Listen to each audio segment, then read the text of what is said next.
F B official میں ایک بار پھر سے خوش آمدید ناظرین، امید ہے کہ آپ کو اگلی ویڈیو پسند آئی ہوگی اور اس ویڈیو کو بھی بھرپور لائک اور شیئر کریں۔ دور دراز پیسیفک اوشن میں موجود یہ ہے پومپی آئیلینڈ، جو اپنے مینگرووز کے جنگلات کے نیچے ایک ایسا راز چھپائے بیٹھا ہے جس کو دیکھ کر انسانی دماغ دنگ رہ جاتا ہے۔ پومپی آئیلینڈ کی تنہائی کا اندازہ لگایا جائے تو اس کے سب سے قریب پاپا نیو گینی ہے، اور وہ بھی یہاں سے 1900 کلومیٹر دور ہے، اور دوسرے نمبر پہ جاپان ہے جو کہ 3600 کلومیٹر دور۔ اوپر سے دیکھا جائے تو پومپی آئیلینڈ صرف جنگلات اور مینگروو سے بھرا ہوا ہے، لیکن حقیقت میں اس جنگل کے نیچے چھپا ہے روحوں اور آتماؤں کا شہر۔ جی ہاں، ایک ایسا شہر جہاں یہاں کے لوکلز جانے سے ڈرتے ہیں۔ ایسا مانا جاتا ہے کہ اگر کسی نے یہاں جانے کی کوشش کی یا اس شہر کے بارے میں بات کرنے کی بھی کوشش کی تو ان کی موت ہو سکتی ہے۔ یہ شہر پومپی آئیلینڈ کے ایسٹ میں فارسٹ کے نیچے چھپا ہوا ہے۔ یہاں جانے کے لیے پہلے پومپی آئیلینڈ کے کنگ سے پرمیشن لینی پڑتی ہے، اور ایک خاص رسم پوری کرنے کے بعد کاوا کے پودے کی جڑوں سے بنائی گئی ایک انوکھی ڈرنک پلائی جاتی ہے، جس کو ایک پتھر پر رگڑ رگڑ کر بنایا جاتا ہے۔ ایسا مانا جاتا ہے کہ یہ ساری رسم پوری کرنے کے بعد نین میڈول کی آتمائیں حملہ نہیں کرتی۔ جنگل میں جانے کے بعد بھی نین میڈول کو پوری طرح سے نہیں دیکھا جا سکتا، کیونکہ مینگرووز اور ان کی جڑوں نے یہاں بنے اسٹرکچرز کو پوری طرح چھپایا ہوا ہے۔ گھنے جنگل کے بیچ چھپا یہ ہے یہاں کا سب سے بڑا اسٹرکچر، جس کو 800 سال پہلے پتھروں کے بڑے بڑے پلرز کی مدد سے بنایا گیا تھا۔ یہ خاص پتھر باسالٹ راک کہلاتا ہے، جو لاوا کے ٹھنڈے ہونے کی وجہ سے بنتا ہے۔ ایک ایک پتھر کا سلیب کم سے کم بھی 5 ٹن وزنی ہے، یعنی قریب 4 سیڈان گاڑیوں کے برابر۔ پر یہاں کچھ ایسے پتھر بھی ہیں جن کا وزن 70 ٹن یعنی 70,000 کلوز تک بھی ہو سکتا ہے۔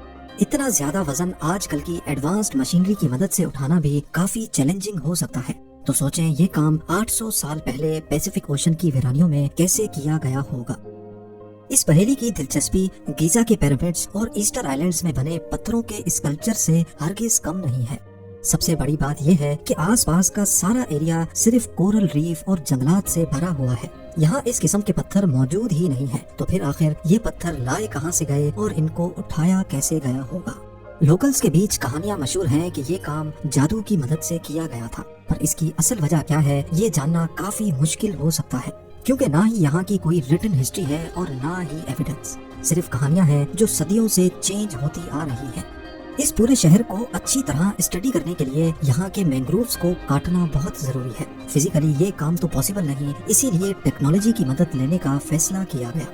لیڈار اسکیننگ ڈیوائس کو ڈرون میں انسٹال کر کے اس پورے ایریا کی اسکیننگ اسٹارٹ کی گئی۔ لیڈار کی ویوز درختوں کے بیچ میں سے تو گزر سکتی ہیں، لیکن ٹھوس پتھروں سے ٹکرا کر واپس لیڈار ڈیوائس میں ریکارڈ ہو جاتی ہیں۔ لیڈار کے اس ڈیٹا کی مدد سے اب اس پورے ایریا کا ایک 3D ماڈل بنایا جا سکتا ہے۔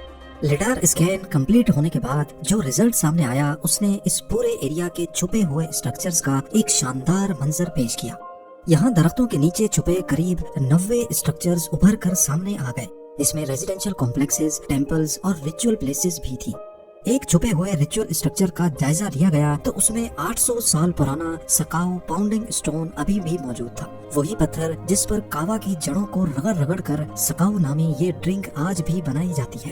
مزید انویسٹیگیشن کی گئی تو معلوم پڑا کہ اصل میں ہر ایک اسٹرکچر ایک الگ مین میڈ آئیلینڈ پہ بنایا گیا ہے، اور ان تمام آئیلینڈز کے گرد بڑے بڑے پتھروں سے آرٹیفیشل سی وال بھی بنائی گئی تھی تاکہ سمندری لہروں سے بچا جا سکے۔ کیا یہ کوئی سپر ہیومنز تھے یا پھر واقعی یہ کام آتماؤں یا جادو کی مدد سے کیا گیا تھا؟ بے شک چھوٹے ہی صحیح، لیکن مین میڈ آئیلینڈز وہ بھی اس دور میں بنانا واقعی کسی چمتکار سے کم نہیں ہے۔ ایک طرف آج کی اتنی ایڈوانس ٹیکنالوجی کے باوجود بھی دبئی کے ورلڈ آئیلینڈز واپس سمندر کی نظر ہو رہے ہیں، اور دوسری طرف نین میڈول میں بسنے والے 800 سال پہلے مین میڈ آئیلینڈز کا پورا شہر بنائے بیٹھے تھے۔ آپ کو یہ بات جان کر حیرت ہوگی کہ نین میڈول کے تمام اسٹرکچرز میں لگے باسالٹ راک کا وزن 7 لاکھ ٹن سے بھی زیادہ بنتا ہے۔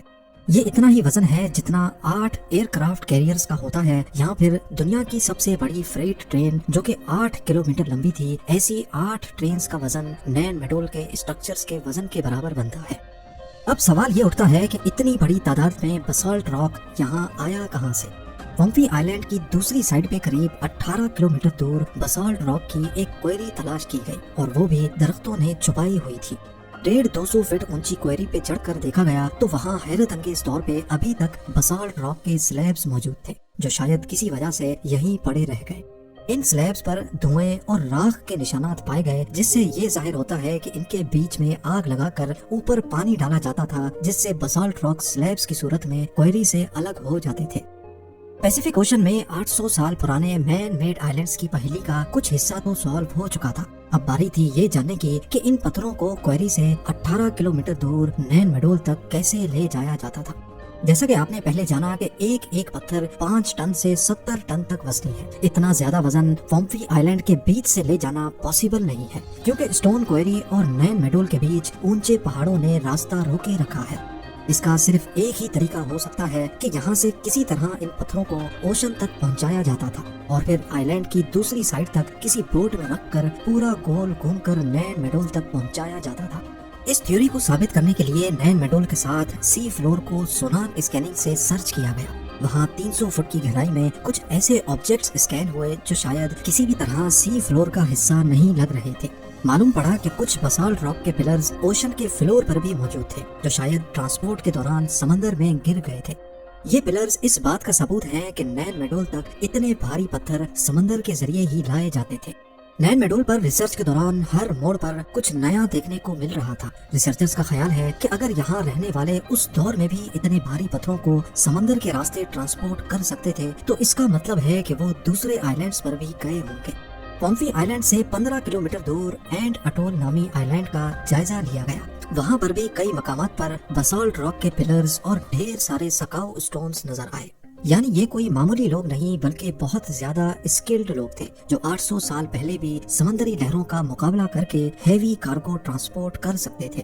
ریسرچرز اور ہسٹورینز کی ٹیم نے پومپی آئلینڈ کا مزید جائزہ لیا تو انہیں ایک اسٹون آرٹ کی سائٹ نظر آئی، جہاں پتھروں پر مختلف کارونگز ہو رکھی تھی۔ اب یہ کارونگز 800 نہیں بلکہ قریب 2000 سال پرانی ہیں، جن میں ایک انوکھا سمبل بھی تراشا ہوا دکھائی دیا۔ حیرت کی بات یہ ہے کہ ایسا ہی سیم سمبل 3600 کلومیٹر دور آج کے نیو کیلیڈونیا میں بھی دیکھا جا چکا ہے۔ یعنی یہ سمبل جس کسی نے بھی بنایا تھا، ان کے لیے سمندری سفر بچوں کا کھیل تھا۔ اتنا بڑا سفر بغیر جی پی ایس اور ایڈوانسڈ اکوپمنٹ کے کرنا اور کئی صدیوں پہلے مین میڈ آئلینڈز اور اس کے اوپر اتنے بڑے اسٹرکچرز بنانا، یہ ظاہر کرتا ہے کہ یہاں اس دور کی رولنگ ایلیٹ رہتی تھی۔